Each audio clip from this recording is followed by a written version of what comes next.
anticipation of this week change for you in a professional capacity as opposed to being a player? I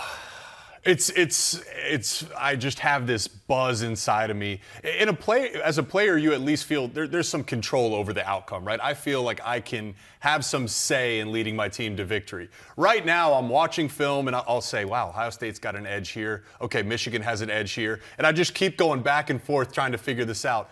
I'm not going to be able to figure it out. No one's going to be able to figure it out. But we will figure it out 12 p.m. Eastern this Saturday. Yes, we will. It's a lot easier to be a dispassionate observer, I have to tell you. I have that luxury, as does Pat Forty, who joins us now from Louisville, as he does every week. Pat, I know you are headed up to Ann Arbor. How would you describe your level of anticipation for this one? As high as possibly it can be. Friday night, I'm seriously will have a difficult time sleeping because I'm so excited for this game. This is just all the stakes, all the drama, all the history and tradition of the rivalry. Man, you roll it all together, and there may have been a couple of bigger Ohio State-Michigan games, maybe a couple in the past. I'm not sure there's going to be one that's ever been as heated as this one. Yeah, not many of them. I mean, you could certainly count them on one hand, maybe on a couple of fingers. This is a huge one, and it has been reinforced by the latest CFP rankings. That is our big story. So let's dive into that first. The top three did stay the same. Georgia is first, and then there they are. Ohio State and Michigan, 2 and 3. A change came in the fourth spot. Future Big Ten member Washington's win at Oregon State moved them up to number 4. Florida State, which now must play the rest of the way without Jordan Travis, their quarterback, is 5th. 6 through 8 stayed the same. Oregon, Texas, Alabama. Ducks, of course, coming to the Big Ten next year as well. Pat, Washington was the biggest story in terms of movement. The committee went out of its way to say this was about what the Huskies had done and not about Florida State and the loss of Travis. That'll be judged here in the ensuing weeks. What's the biggest story coming out of last night, or just looking in general at those rankings in your mind? Well, that's definitely it. 4 and 5 is such a key positioning there, and you've got 2 undefeated teams at the top of their leagues, and how do they judge them? And I really think the gauntlet Washington has come through here the last 3 weeks, 3 big-time opponents. You're at USC, Utah, at Oregon State, back-to-back-to-back. You win all those. You've already beaten Oregon. I think your resume stacks up now favorably to Florida State's. And now the big question, Dave, is what does Florida State look like without Jordan Travis? And Tate Rodemacher is a good quality backup quarterback. He came in and helped win him a game at Louisville last year. But is he as good as, say, Cardale Jones was in 2014 when you all of a sudden thrust a backup in at this critical point of the season? Can he carry the team to victories and have the team look good and have people say, yeah, that's still a playoff team even without Jordan Travis? We're going to find out in the next 2 weeks. I'm almost, as I was looking at this, Washington has a case to be the number 1 team in the country, right? We're talking about, yes. I mean, or you got a ranked win over Oregon, which is the 6th ranked team in the country. Oregon State, Arizona, even Utah. USC, I understand where they're at defensively, but I don't think anyone wants to play USC. That resume stacks up as much as anybody. So sure, it's good to see him at number 4. Could have a case for them to go higher. For me, when I'm looking at this matchup this week of Ohio State-Michigan, the committee told us something. Ohio State staying at 2 and Michigan at 3. It seems to me that if the loser of this game, if it's Ohio State, they have a better chance to sneak in than if it were Michigan to lose, with them being 1 spot behind the Buckeyes. I think it's possible. I don't know whether you would agree, Pat. I think it's going to be a lot harder than it was a year ago, and that has nothing to do with the quality of these 2 teams. It just has to do with everything that's going on around them. And just to give you an example, look at Alabama at 8, right? So, if Alabama, we've never had a team with 2 weeks to go rise from lower than 7 to make it into the playoff. But if Alabama were to beat Georgia, and Georgia looks really good right now, but it's far from out of the realm of possibility that Alabama could beat Georgia, you're just talking about, well, then does Georgia make it still? I just feel like a lot more stuff would have to fall Ohio State or Michigan's way, and I think probably it would be easier for it to be Ohio State just because they have the 2 top 25 wins. That win over Notre Dame still holds up. Obviously, they've both beaten Penn State. When you look at this, Pat, do you think there's a chance for the loser, or a good chance, I'd say, for the loser to make it of the Ohio State-Michigan game? I think your read of it is pretty good there, Dave. I think that there is a chance. I don't know whether it's a good chance. There's still an amazing amount that needs to be sorted out. We've never had 5 undefeated Power 5 teams this late in the game, in the playoff era. And then to have this pile up of 1-loss teams there that have some big chances ahead of them. Oregon most likely will play Washington again. Alabama will play Georgia. And then, how does all that sort out from there? It's going to be tough for the Big Ten to get 2 in, but I wouldn't say it's out of the question. I agree Ohio State has a better chance than Michigan. If they play a 21-20 classic that goes down to the very end, somebody scores a winning touchdown, in the last 2 minutes, but both teams look good, play well, don't count it out. It's going to be the toughest job this committee has had in the 10 years that we have had a playoff. Yeah, there's a high chance for chaos. You mentioned Bama still has to play Georgia, Oregon and Washington a rematch, and then Florida State still has to play Louisville, who's an excellent football team without their starting quarterback. Anything can happen at this point. Of course, in the last year of the 4-team playoff, why not go out with the bang? If Louisville beats Florida State, I don't think the ACC makes it. That would just be my read on it, because kind of to Pat's point, it shows that Florida State isn't the team that they were with Travis, and Louisville just has that albatross of losing to Pitt. I mean, that'll be the worst loss by far of anyone in the conversation. But again, this is the beauty of these last couple weeks. We get some outstanding matchups. Let's dive into the Big Ten in particular, narrowing our focus here. We got 2 games on Black Friday. Nebraska needs a win over West champ Iowa to end its bowl drought. Penn State likely needs to beat Michigan State to stay in the New Year's Six picture. We got rivalry games galore on Saturday. The Old Oak and Bucket, Paul Bunyan's Axe, Land of Lincoln Trophy. But the conference, no doubt, focused on the centerpiece game, the Buckeyes and Wolverines.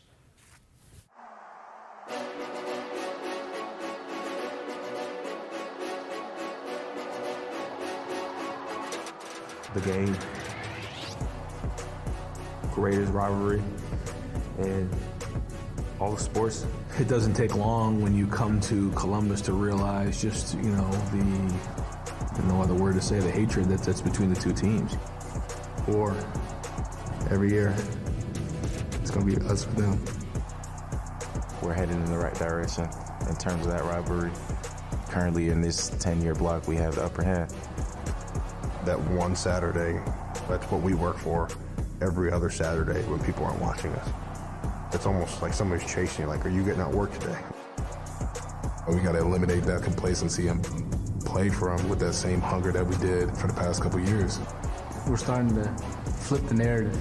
I think we might fully flip it now and say Michigan's back on top. I feel like that game, you have to have that much on your shoulders because that's how much it's worth. It is going to be something else. Incredible anticipation. We've talked about the stakes, what it means for each side. Take it on the field here, Pat. What are you most focused on for each side? Well, it's just a fascinating matchup. How far into Ohio State's head is Michigan after beating them down the last 2 years and physically punishing them? I think they're in Ryan Day's head because we heard all the protestations about we are a tough team. We are a tough team.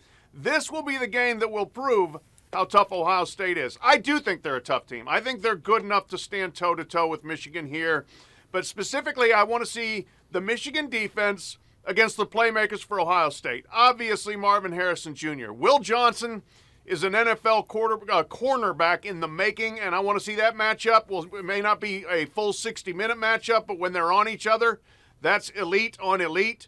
And then how about the Michigan defense against Travion Henderson, who has gotten so much put so much pizzazz into that offense since he came back from the injury. He's been a big playmaker. Michigan's pretty good at not allowing big plays. Then on the other side, Jim Knowles' defense, which got trampled last year and gave up big play after big play, they haven't done that this year. They're much, much improved. Can they slow down J.J. McCarthy and make Michigan pound out long drives against them? It's interesting when you talk about that Ohio State defense. I still want to see them play really well in this game. Like, I know we think they're better. I agree with everything you've said. They haven't given up the big plays, but they didn't really start giving up the big plays until those last 2 games last year. We saw some moments, right? Like Maryland moved the ball really well on them. Penn State did as well.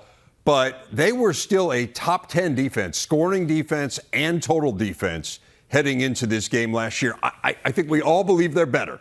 I agree with what Pat is saying, but that to me is still a huge question mark. Like, are they better against an opponent of this level? Yeah, and really, I mean, you're measured in this game, period. I mean, this is the one that everyone's going to judge them on for both sides. And as I look at it, you look back at the last 21 games here in this rivalry. You know where I'm going, Yes, right? absolutely. The team that has run the ball for the most yards has won it. So we'll talk about all the sexy Marvin Harrison Jr. and J.J. McCarthy, but guess what? This game is about the trenches. It's won and lost in the trenches. That's on Jim Knowles to avoid having Donovan Edwards or Blake Corum run one down the sideline. That's on Jesse Minter to try to eliminate Marvin Harrison Jr. for the big plays. But as I look at this, then you start to strip back the layers. Travion Henderson and Blake Corum are both healthy in playing this year. Think about the passion and the fire and the opportunity those two guys have ahead of them. One matchup I'm looking at, and it's the opposite of Jim Knowles. It's going to be Jesse Minter versus the Ohio State offense, starting with stopping the run. The interior of Michigan's defensive line, which is as good as it gets in the country, up against interior Ohio State offensive line that has struggled at times. If Michigan can stop the run, here's where I'm going to go with this. It's then on Kyle McCord. Ryan Day has done a good job. I went back and watched the Penn State game of getting Marvin Harrison Jr. in positions where he's in one-on-one coverage, and we all know what happens there. He wins. McCord has been inaccurate at times. There is two different Kyle McCords this year. There's a Kyle McCord with a clean pocket, and there's a Kyle McCord under pressure. Here's how the numbers go. He is 5th nationally in passer rating when he has a clean pocket. That goes down to 110th when he's under pressure. His completion percentage in a clean pocket is 73%. Under pressure, that number drops to 38%. The last one, his yards per attempt, a great metric to evaluate quarterbacks. He has 10 yards per attempt with the clean pocket, only 4 under pressure. Penn State did a good job of pressuring him in that game, and it forced some errant throws, even when he had Marvin Harrison Jr. open.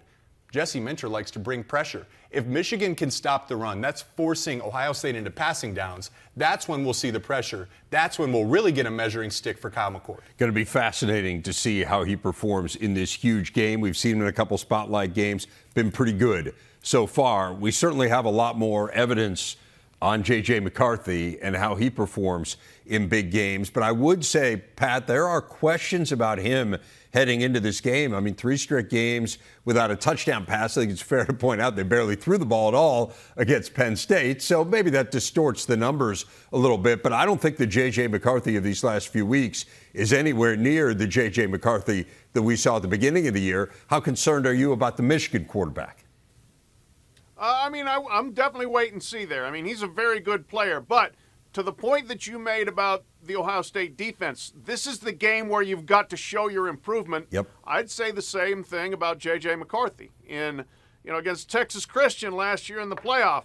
Not good. And there have been a couple of spots this year where he's gotten loose with the football. Maybe he hasn't been as accurate. And if you get into a pressing situation, you're trying to do too much, you're trying to make a hero play, that's when things can go wrong. And Ohio State does have the defensive players to, put him under pressure and make him move around, which he's good in that respect. But still, you start throwing it up there, Ohio State has the secondary that can pick one off and go back the other way with it. So I think this is going to be a relatively low-scoring game, so it could come down to which quarterback makes the big mistake.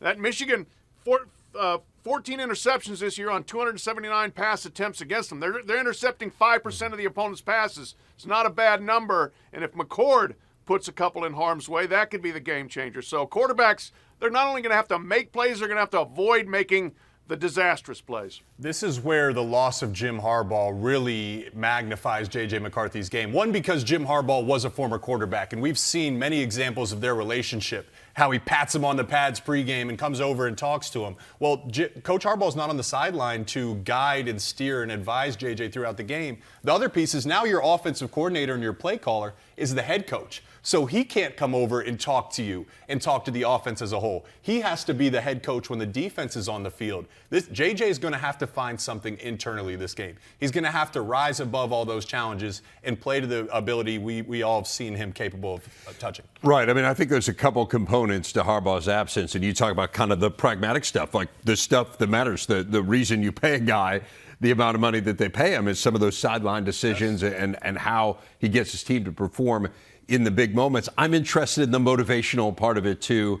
Just the notion that somehow Michigan's been able to use this to fuel its fire to this point. Can you continue to do that in a game of this magnitude? Does it just exhaust you at a certain point? I mean, we don't know. Like, I think we could speculate. You can speculate either way.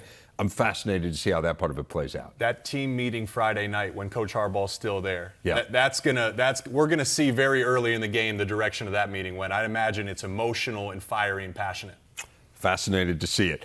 We got lots more to come on the show as we can have the 10 titles have been won by 3 schools, Wisconsin, Iowa, and Northwestern. Purdue, of course, won it last year. Last season went down to the wire. 3 teams had a shot on the final weekend. That, of course, is not the case this year. The Hawkeyes have already wrapped it up, and they are hoping to go out on a positive note, taking on a Nebraska team that needs a win to end its 6-year bowl drought, so a ton of incentive for the Huskers as well. We obviously expect this to be a low-scoring game anytime Iowa is involved, and Nebraska's got a really good defense as well. Pat, ultimately, what do you think decides it here? This could be single digits for both teams. I think Yeah. it's possible. But you know what? Look, Nebraska, 4th time's got to be the charm, right? They've had 5 wins and they've been stuck there trying to get that 6th win to get bowl eligible. They have gone to Plan C at quarterback. C is in Chubba Purdy, and he gave him a nice lift. Pretty last good. Game there. Yeah. 274 yards total offense, 2 touchdowns. The thing with them has obviously been turnovers, and that's been a big thing with their quarterbacks. They're a minus 15 turnover margin. They have given away the ball 28 times so far this season. That's last in the nation. Fortunately for them, Iowa is not taking the ball away very much right now. They've only had 1 takeaway in the last 4 games. So, Nebraska, hang on to the ball. Iowa, do what you do.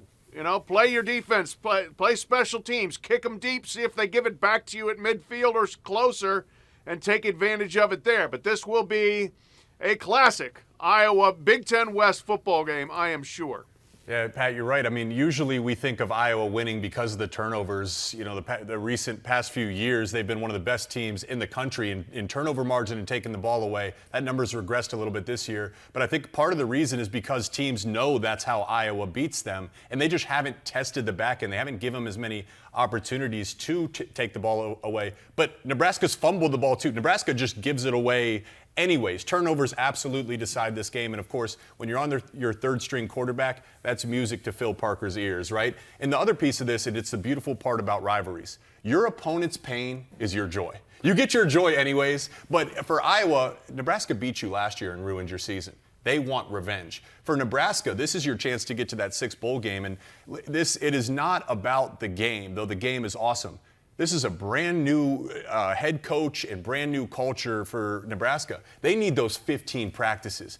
Big time need those to establish their culture. So can they do something they haven't really done all year, which is take care of the football, and then can they first force Iowa to turn the ball over as well? And can you do something you haven't done in many years, and that is beat a ranked team? I mean, they have 23 straight losses against ranked opponents. Nebraska does. It would be sweet for them to end that streak against a rival in Iowa and to use that as a springboard, as you said, Absolutely. to the postseason to end that drought of not playing in a bowl game. So a lot riding on this one, no doubt, for both teams. The Heroes Trophy is on the line there. Meanwhile, Penn State and Michigan State play for the Land Grant Trophy. Beauty definitely in the eye of the beholder with this one, but no less meaningful than any of those other trophies. It's just... it looks like something Grandpa put together in the garage. It's always amazed me in that way. It is a big game for Penn State. Obviously, Pat, a win likely gets them to their 5th New Year's Six Bowl. That is the 2nd most of any Big Ten school, behind only, obviously, Ohio State. It is a way, I don't want to say to salvage the season, because 10 wins is a really good season by almost any measure, but we know the pressure that was on Penn State at the beginning of the year. What do you think about this game against a Spartan team that's feeling a little bit better about themselves here these last few weeks? let's give a little bit of love to the Land Grant Trophy. Somebody's going to hold it up and be happy to hold that thing up. It's great. It's just it's a little odd looking. That's all I'm saying. Grandpa's in the back garage. No, for Penn State, look, exactly as you said, that they are a very good team. They're a solid team. They are not on Michigan, Ohio State's level. So's most of the rest of the nation. Doesn't mean that going to a New Year's Six bowl game and playing in a nice location and bringing your fans out there isn't something you really want to have. So I expect Penn State to show up and be ready to go in this game. And I expect Michigan State to be too. Look, I've been pleasantly surprised. They have been through a lot this year. They haven't thrown in the towel. They showed fight against Nebraska, showed fight against Indiana. You're going into Ford Field, probably a little bit of extra juice playing a Friday night in an NFL stadium there. So, I expect both teams to show up and really play hard. I don't think this is a mail-it-in game by any stretch for either side. Yeah, I think this is just look. It's a tough matchup for Michigan State for a few reasons. That Penn State defense has been up there with the best of them all year long, and the way they bring pressure and the way they can play man coverage in the back end, it's just hard to move the football against them. We've seen that with Ohio State, Michigan. Anyone has struggled to move the ball versus Penn State. So to me, this game is about a couple other things, as you mentioned. For Penn State, there's Michigan, there's Ohio State, and then there's a little small gap, and then there's Penn State. So your goal is to, at a minimum, stay even. You don't want to regress. Yeah. Staying even for them means getting to that New Year's Six bowl and finishing strong and having momentum so next year they can focus on elevating to the next level rather than trying to get back to where they were. Honestly, if you stay at the next level next year, you're probably okay because you're in the 12-team playoff. They got a tough streak. I mean, I guess you're right? Yeah. You could get to the 12-team playoff, but nothing's guaranteed next year with those schedules. No, I understand. Either, right? Yes. You're right. But, for Michigan State, and I've been a part of this when I was at Michigan in 2014 before we let go of Brady Hoke. Like, we were 5-7. We didn't make a bowl game. It was a tough year. Those last few games were pretty much all that was an evaluation period. We needed to see who actually could play with heart and passion and leave it all out on the field, because one thing is, regardless of talent, if you have guys that are still playing hard, even when they know, hey, the bowl game isn't in the picture, you can then say going forward next year in the rebuild, okay, we can count on these guys. You can start to draw a line to see who wants to be here. Who wants to be a part of the rebuild? Even in a tough matchup like this, that's what you find out. The hard part of this, too, is how banged up they are. I mean, Harlan Barnett said that last week they had 45 scholarship players available. Yeah. I mean, that's just a crazy number to think about. And when you think about the caliber of the team they're playing this week, it makes it all that much more challenging. I also think Penn State, it's important to play well here down the stretch. I think for no other reason than to prove to yourself, Pat, that you can be at that caliber. So I think there's a little more pressure on this game, and then whatever bowl game it is they end up in, and again, if they win this game, it's going to be a really good bowl game. But, hey, the offense looked a little bit better here last week, and so maybe you can build on that. They were slightly more explosive against Rutgers. Perhaps you build on that, and that gives you a little bit more of a foundation that you feel good about in a springboard heading into next year.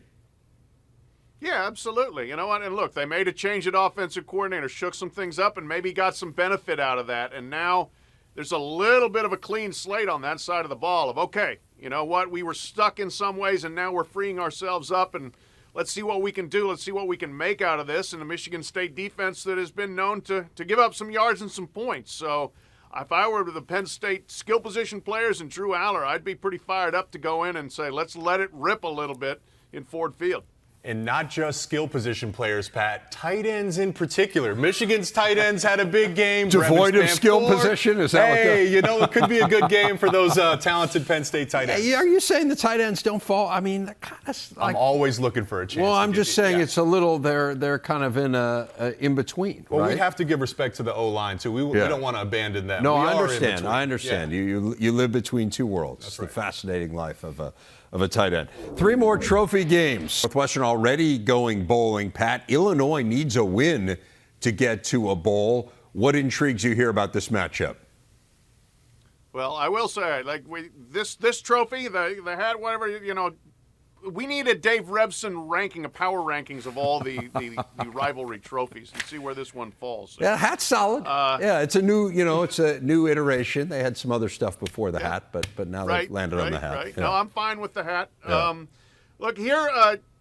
This is Northwestern's just had a fantastic season, and I give so much credit to the veterans in that program who said when Pat Fitzgerald is out and David Braun is in and things started shaky, like, no, we're not giving up. We're going to keep things going here, and you end up you're going to a bowl game, and now you got a chance to get to 7 wins and a chance to win a rivalry game. So I could not have greater respect for Northwestern and some of the older players on that team for what they've been able to accomplish. For Illinois, you just had 2 defensive linemen say they're not playing in their bowl game, so that this is basically it for them, big game for them. Isaiah Williams, who's had a great career, started as a quarterback. He's now a receiver. He's put in a lot of dues. We'll see what the situation is at quarterback, whether it's John Paddock, whether we see Luke Altmaier again there for Illinois. But, for the Illini, I think we kind of all agree that it's been a little bit of a mysterious season. Expected a little bit more from them, whereas Northwestern has kind of overachieved. So who wins out here, the slight underachiever or the overachiever? Yeah, and part of that storyline is Illinois has beat themselves. All the areas that you say we want to avoid doing this, sacks they've given up, TFLs, turnovers, penalties, they're all towards the bottom quarter of all of college football. Those are areas that it's hard enough to win when things go well. When you're as poor in those areas as Illinois is, it's that much harder. And Northwestern is a team, particularly on the defensive side of the ball, they don't have elite level talent.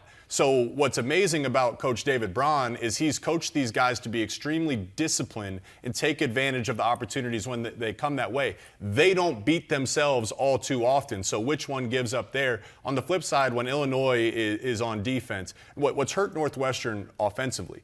It's a negative play. It's always just a negative play where they go backwards, and it's hard for them to overcome that. Illinois plays a lot of man coverage. Northwestern likes to throw the football. They got some good weapons outside. Can they beat that man coverage? Of course, Northwestern, as great as this season's been, wouldn't you love to have further momentum, get to 7 and a chance to get to 8 in the bowl game? That's a great recruiting pitch to the future as well. No doubt. And again, to beat a rival, they had the upper hand in this series for quite some time. It has flipped here in the last couple of years, so that would be one more kind of feather in the cap. If you can get that back, a game you will be calling. That's right. On the Big Ten Network, yeah. So I know you're already working hard on it. That series has shifted the last couple of years, as has the battle for the Axe. Minnesota's captured 2 in a row. First time they pulled that off in nearly 30 years. They have not won 3 in a row since the mid-'80s. And the Gophers, much like Illinois, they need a win to go bowling. Wisconsin has already wrapped up a bowl bid. Gophers 3 straight losses overall coming in here. Pat, what do they need to do to salvage a win and regain some of that positive feeling that it seemed like they had earlier on in the year?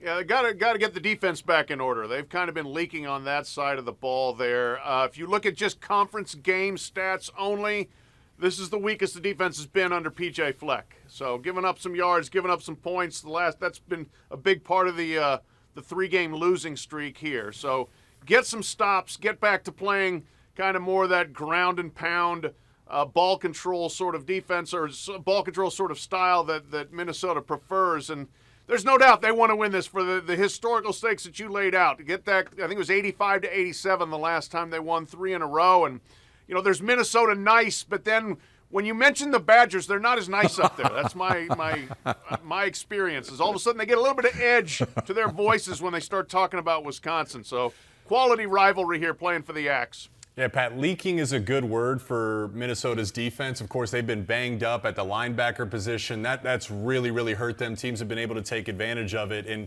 for Wisconsin, you need to take advantage of it because the air raid offense, it just isn't there this year. It just hasn't connected the way, Badgers fans would like to see. So can they take advantage of a Minnesota defense that has given up far too many big plays? On the flip side, Minnesota has to run the football. Of course, that's how P.J. Fleck wants to win. Wisconsin struggled to stop the run. At times, they've been undisciplined with their gap assignments. Guys get out of their gap. Minnesota runs a lot of zone schemes.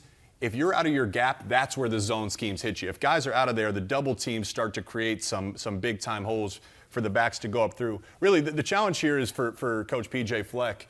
you need this one, right, for a number of different reasons. You have nothing to lose at this point. I think you have to be aggressive. You have to be more aggressive than you've been all year. You have to play to win this game. That might mean going for it on fourth down in some areas. You may not go for it. And you understand, if you lose, it's all good. But you have to play to win this game. Trying to make a bowl for the fifth time in Fleck's 7 seasons there in Minneapolis. And then the other trophy game on Saturday is the Old Oaken Bucket. Got Indiana and Purdue. They're both out of the bowl hunt, but the bucket, obviously a huge incentive on both sides. Remember, the Boilers won last year in Bloomington. They wrapped up the Big Ten championship game berth and their second straight 8-win season. Far different story this year. 2 teams with just 6 wins combined. Both coming off narrow losses. Both coaches could really win a year, could really use a win here to finish up the year. Pat, kind of to take that narrative forward a little bit, ending on a positive note. What do you see between these two? Yeah, on paper, Tom Allen needs it more. He's just been a little more embattled there. He has lost 2 in a row to Purdue. This season's been a struggle, even just figuring out the offensive identity and where they want to go. For Purdue, stop turning the ball over. I still think there's plenty of promise for Ryan Walters going forward. I think that he was a good hire who's going to pay dividends in the long term. But get the offense out there without committing a bunch of turnovers and shooting yourselves in the foot and see what you can do. I think they can move the ball. They can run. They can throw. They can do a lot of things and put more pressure on the Indiana defense. Yeah, I think go ahead, Brett. Jake. Oh, sorry, Pat. No, I thought you were out there.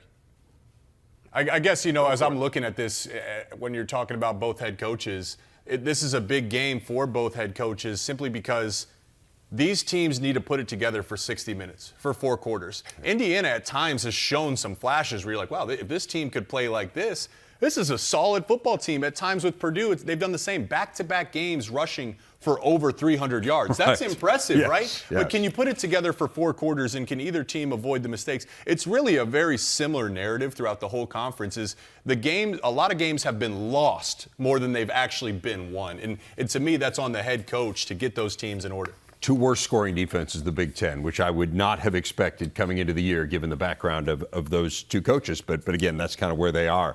That game kicks off our 3 games on the Big Ten Network on Saturday, starting with the Hoosiers and Boilermakers. Then it's Northwestern and Illinois and Maryland and Rutgers. All starts with Big Ten Tailgate Saturday only on the Big Ten Network and the Fox Sports app.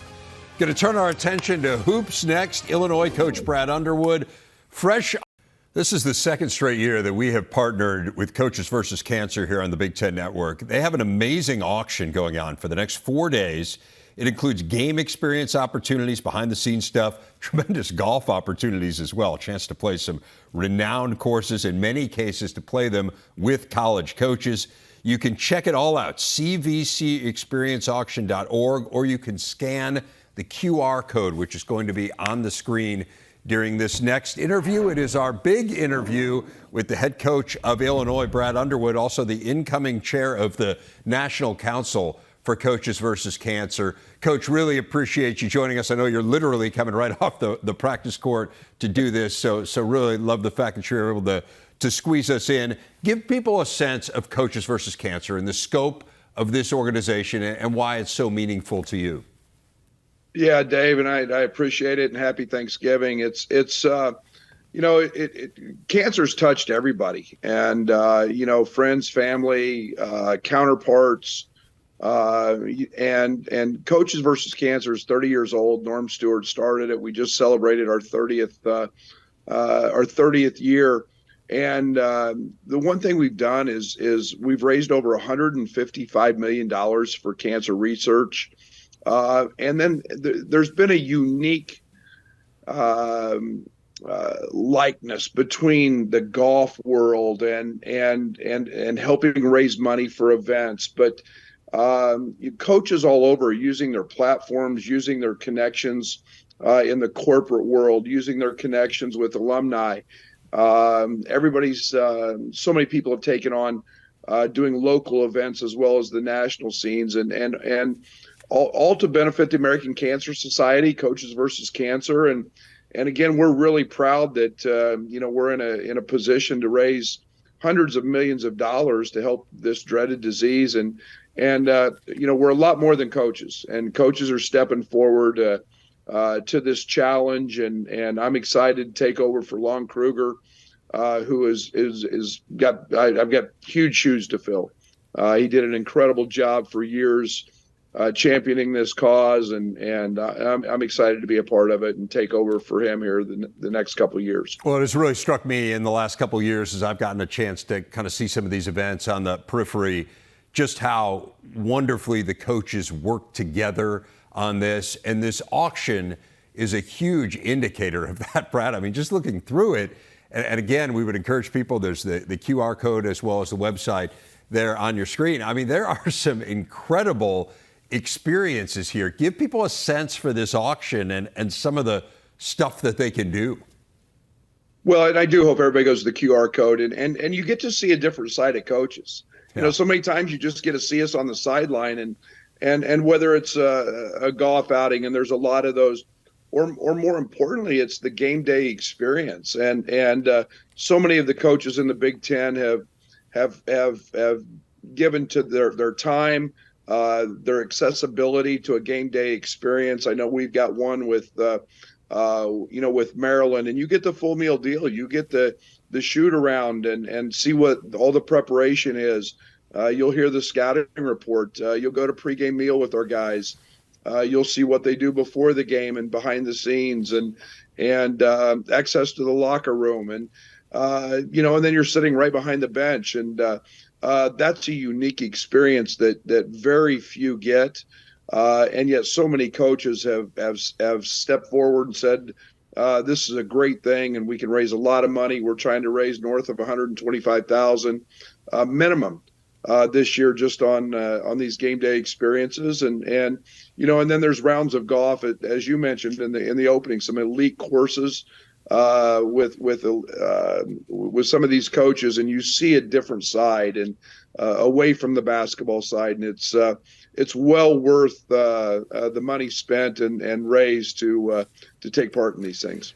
And I just want to reinforce what you were saying about the game day experience, because I can just say, as you know, a friend of mine did the game day experience at Illinois last year, and you guys rolled out the red carpet. I mean, for people to understand, this isn't just tickets to the game. I mean, you spend the entire day with the team. You're going in the locker room. You're going over the scouting report, the shoot around, all that stuff. I mean, it really is amazing for people who are passionate fans to get a chance for what a team goes through on game day. So again, cannot emphasize enough what a wonderful cause this is for. Again, it can maybe be a gift for someone in your life as well as we head toward the holiday season, and really appreciate everything that you are doing and that all the coaches are doing. And if you're a Big Ten fan, again, it's not just Illinois. Like, go down the list. Virtually every Big Ten school has something on here. So check it out. Again, scan the QR code or head to the website that is on the screen, cvcexperienceauction.org. All right, Coach, I do want to talk to you a little bit about your team. You're off to a really nice start, 4-1, the only loss being to Marquette. How would you compare kind of where you are as a team right now to where you expected to be as a team? Yeah, I think we're probably ahead a little bit. We've got some new faces. I think one of the challenging things, I think we played obviously the Marquette game was one we let slip away. We had a lead late. But we've had a kind of a hobbled Coleman Hawkins. We've set him out the last couple. I think that's been a little bit of a challenge. He's getting healthier by the day, and getting new faces in. And I think we've been very, very good on the defensive side of things. I think we're growing offensively every single day. And again, we've seen some Oakland, who's a very, very good mid-major team, took Ohio State right down to the wire, and they've been excellent. And then obviously the Marquette, we got a great little sample size with Kansas in an exhibition game for Maui. So I'm pleased with where we're at, but we've got a very high ceiling, I think, and I think we're a long way from reaching that. You guys obviously got Terrence Shannon back. You mentioned Coleman, and he's been banged up. But those two coming back was a huge part of your offseason. Terrence is off to a really good start. Give us a sense of what you've seen from him. It feels like both ends of the court he's playing at a really high level. Well, I'm glad you brought that up, Dave, because defensively, I think Coleman's been just electric. I think he's been as good a player as I've coached on that side of the on that side of the ball. He has just been dominant. He's been committed to it. His leadership is just his comfort.